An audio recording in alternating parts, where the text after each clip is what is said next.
Tanë jemi në 8 minuta, 10 minutat fundit. Me që në qëndrojmë pak të rishtë tek narkotike, SPAK u vizitua, ose më saktë e ngarkuar me punë, vizitoi SPAK-un.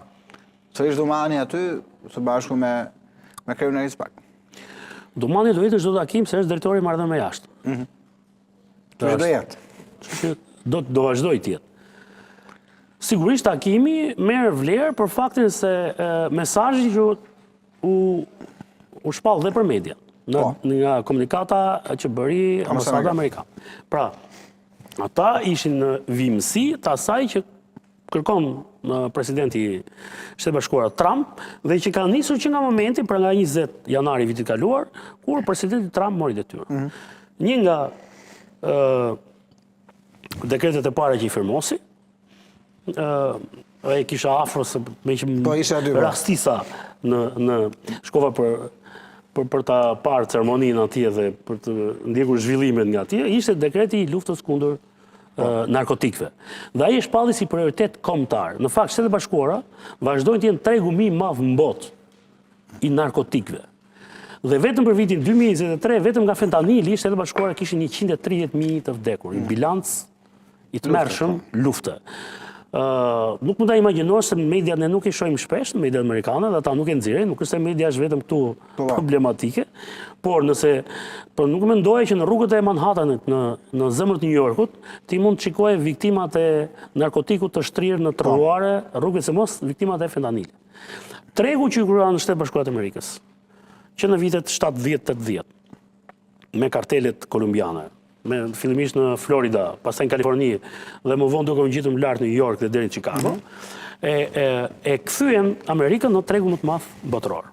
Me sa duket, presidenti Trump e ka kuptuar, kjo është nuk është ai i pari që e bën, e ka bërë presidenti Nixon përpara, e ka nisur i pari ai, pastaj ka qenë presidenti Reagan, që ka folur ekskluzivisht për kartelet e narkotrafikut, kolumbiane në atë kohë se meksikanët edhe më vonë, dhe pastaj ishte presidenti Bush, i cili filloi një luftë të pandërprerë me kartelet, duke financuar patjetër derisa mori Noriegën. Operacioni i rrëmbimit Noriegës ishte pikërisht sepse ai ishte depozita e dollarëve të karteleve të kokainës kolumbiane dhe meksikane.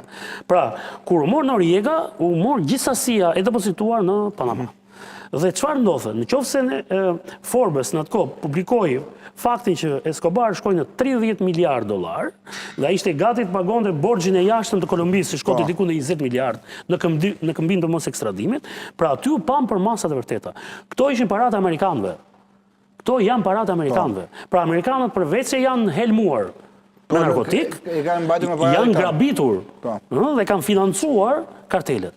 Në qoftë se familjen Hysan e pam që ata e goditën në Shtetet Bashkuara të Amerikës, Departamenti Thesari për çfarë godit atë?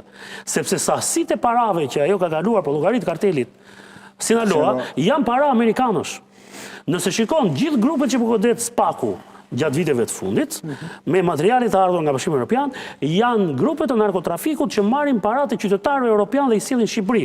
Grupet që operojnë atje dhe investojnë atje nuk janë prekur, unë i shoh qarkullim ato.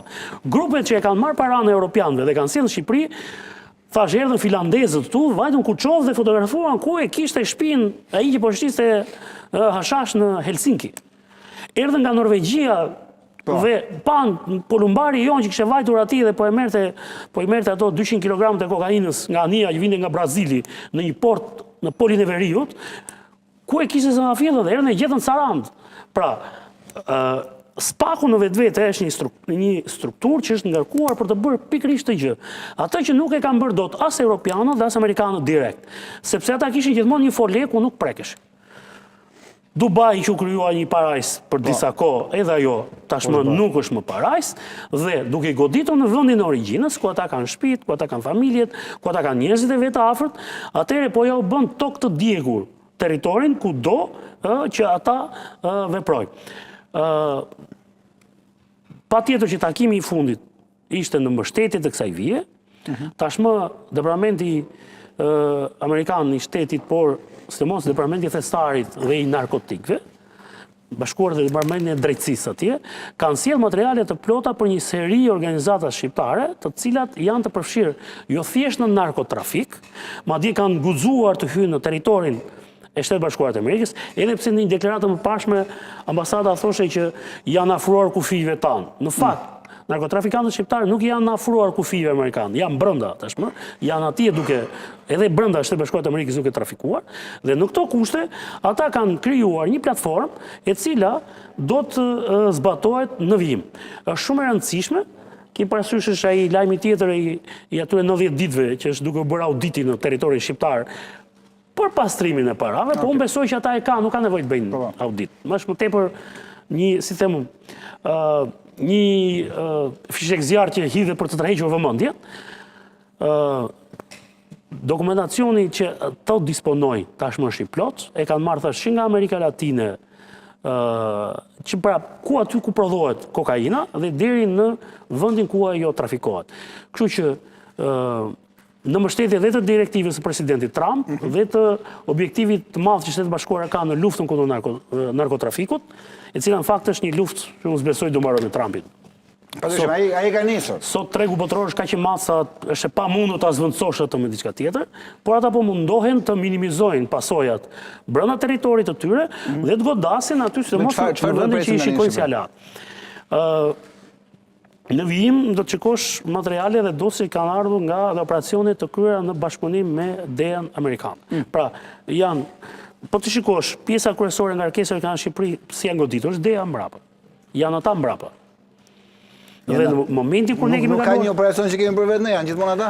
Ne nuk mund të bëjmë dot operacion të këtyre përmasave, e kemi dëshmuar deri tani që jemi të paaftës të bëjmë rasti i Maminasit, i shkurtit të 2018-ës, ku ka psasia rekord për 613 kg-sh, pra ngjelet një rast, si të mund, është rekordin në Shqipëri, që u kap, por janë shumë rrethana tjera që ndikojnë në kapjen e atij rasti. Është shumë e vështirë në Shqipëri, pra të bësh operacione të përmasave, që të koordinosh një veprim që nis në Ekuador, në Kolumbi apo në Peru, që vazhdon në Europë, që urdhërohet nga Gadishulli Arabik, pra nga Emiratet Bashkuara, dhe pastaj në Shqipëri kryejm pjesën tjetër të punës. Kështu që unë besoj që një prioritet, sidomos te pjesa e krimit organizuar, do të jetë goditja e narkotrafikut, licenca, ne kemi diskutuar në të kaluarën, por grupet tona ka qenë te kanabis. Deri aty e ke pas. Ai ishte prodhimi jon kombëtar. Ja dhe te heroina se ishim rrugë tranziti. Pra ishim një nga devimet ballkanike të rrugës së heroinës që vinte nga Afganistani. Në momentin që ne kaluam tek kokaina, pra te kaluam të gjitha parashikimet dhe kur shpërthyen tonelatet e kapura nga trafikantët shqiptar, pra ne nuk kishim si të fshiheshim më. Tash deri tani ne ende nuk kemi kartel shqiptar, pavarësisht se çfarë thuhet lart e poshtë. Kartel ballkanik që thonë ata më shumë. Nuk kemi kartel, ne kemi organizata ose aleanca që kanë nuancat e një karteli, pra që përdorin infrastrukturën e njëri tjetrit, por nuk kemi kartel të mirëfillt, sepse nuk bim dakord se kush do drejtohet.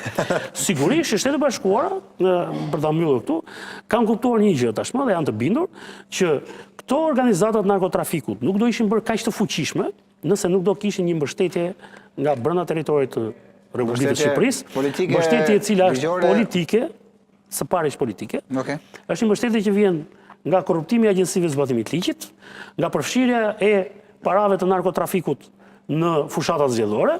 Pra ata kanë ndikuar tashmë deri në formimin e përbërjes parlamentit. Paratë e tyre kanë financuar fushatat.